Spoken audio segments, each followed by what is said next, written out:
Hi everyone and welcome back to Chess for Charity. In this video, I'm going to show you a really cool puzzle that was shared to me on YouTube. So it's white to move and checkmate in exactly 3 moves. So this position is an absolute nightmare, and I mean that with pun intended because there are a lot of knights on the board. I think we have something like, 8 white knights, 6 black knights, so that's 14 knights. So a lot of fun here. See if you can find how to approach this and the mate in 3 solution. While you're thinking about that, let me ask you to subscribe if you have not yet already. Half of the income I earn in this channel goes directly to charity, so every like, every subscriber helps me out and charity so much. Alright, let's get started here. So I'm going to kind of talk you through how I thought about this because there's a lot going on and you can move knights, you can just grab knights, move them everywhere. Sure. But what's the way to win? How do you figure out the solution? What is the systematic way to think about it? So I'm just going to tell you what I thought. So one thing I thought right away was the number of knights hitting particular squares. So for example, let's just start with this knight on d1. This knight on d1 is hitting this square once, this square once, this square once, and this square once, right? Just to show the example. So I'm more concerned with the space around the king. So I'm going to look around this king, and I'm going to make some observations with colors. So this knight on d2 is hitting this square once, so I'll use green. This one once, and that's it. This knight on b3 is hitting this square once, and this square is also being attacked by the knight on a6. So I'll put orange on that, or amber color. So I pretty much do that around the horn here. So this square on d4 is being attacked by both knights, so I'll do orange. c6 is being attacked only by this one knight, so I'll do green. This is being attacked only by one knight, so I'll do green. This square is being attacked by one knight, I'll do green. e5 is being attacked by 1, 2, 3 knights, so I'll do red. So this is kind of the first observation that I made, which was the asymmetry in the attackers. So that kind of informs the first move. Knowing how puzzles work and how symmetry tends to be broken in puzzles, there's not symmetry here because you have these 2 knights here. So maybe one of them should go on to e5. That's one thought. And that's true that it will lead to a mate, but it's not going to be the fastest mate. So what's the issue? If I just grab a knight and throw it on e5, what happens?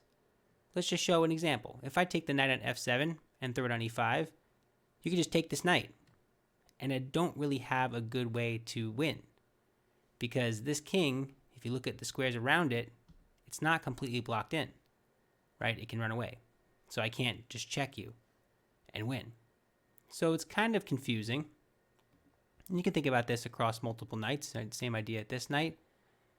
Now this square is covered by this knight, but it can still be taken, and what's going to happen?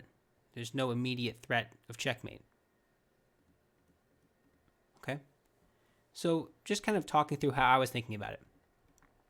And like a lot of cool puzzles, the winning move, the first move to kick this off, is kind of an aesthetic move. And that's where this move comes in. So last chance, if you want to think about it, I'm going to show the answer in just a moment. The way to do it is knight on f3 to d4. Bang. Let's put an exclamation point on that. Now you might say, okay, this can be taken in so many ways. So what's happening on all these variations? What's the point? How does this work? And I think you'll see how it works with just one example. So let's just say I want to take it with the e2 knight.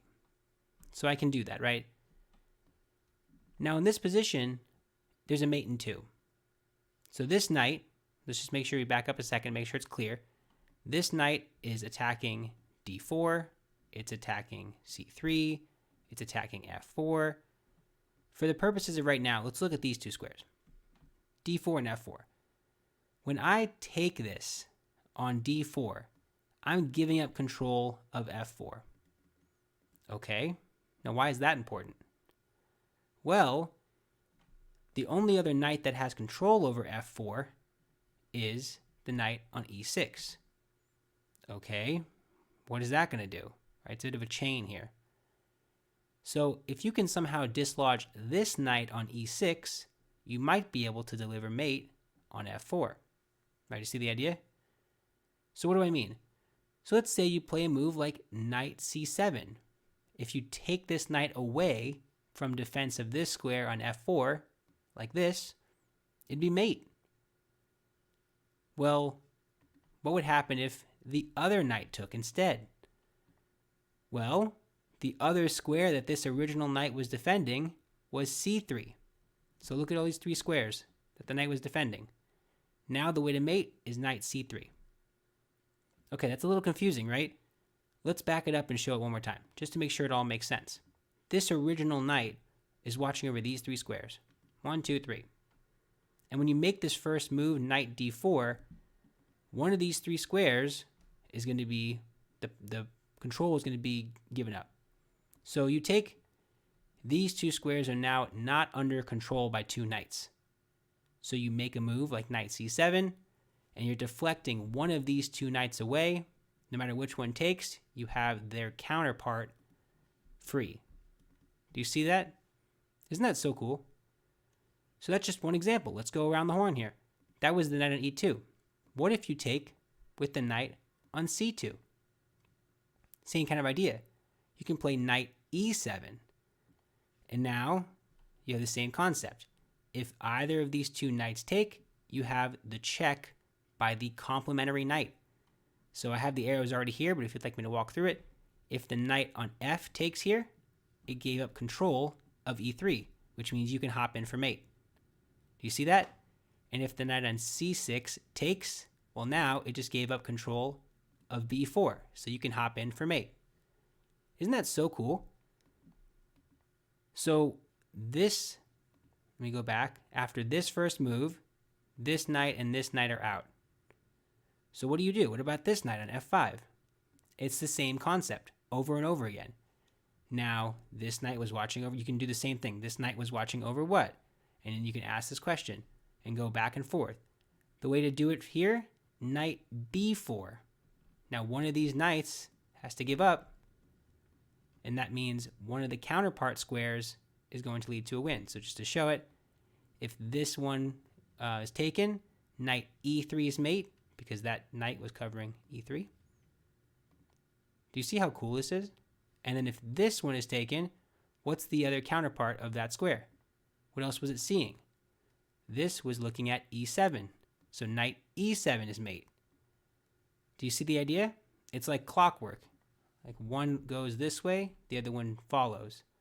If this one were to take, then the other one follows. Isn't that cool? So you would probably expect it's the same all the way around, right? Knight e6 takes this knight. What do? Try to see if you get the pattern. See if you can figure it out. This knight taking. Okay, what other knight? How can I deflect this? This knight was looking over this square. Maybe that's something to think about. Looking over this square. Maybe that's how you do it. And that's the answer. Knight c3, deflecting this guy would be mate, and deflecting this guy would also be mate, but on the other side of the board. f4. Isn't this just absolutely insane? So thank you for sharing this puzzle, by the way, to the person on YouTube who shared it. I linked your username, so hopefully you feel like you got the credit. So knight d4, what do? What other things can you do? You keep taking, it just goes in this circle. So you can pick one more knight. I'll do one more example just to show you, make sure it makes sense.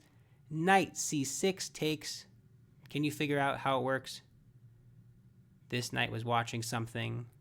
One other person watched it. Knight e3 check. Now why is it knight e3?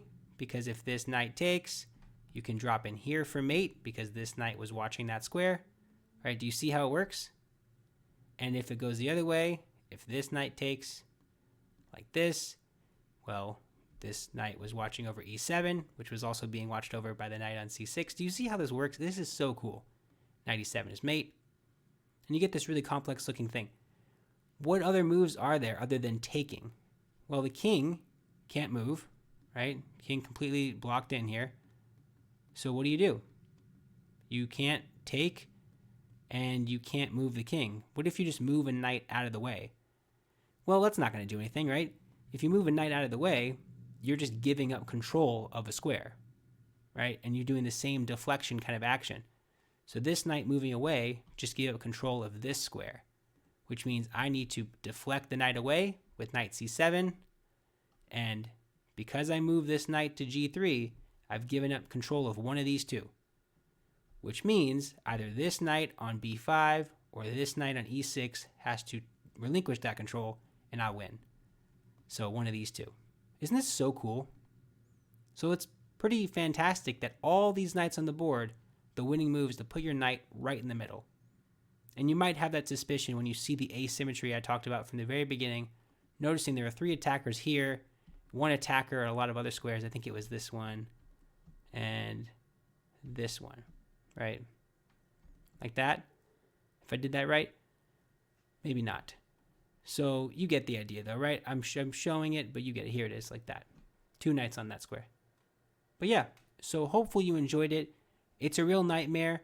Let me know if you were able to figure it out. Maybe if you did figure it out, how did you break it down? I just showed one example of how I thought about it, but there are a lot of ways to do it. So yeah, let me know on a 1 to 10, how crazy is that? The number of knights is kind of insane. But yeah, it's a cool puzzle. Thanks so much for watching, and until next time, bye.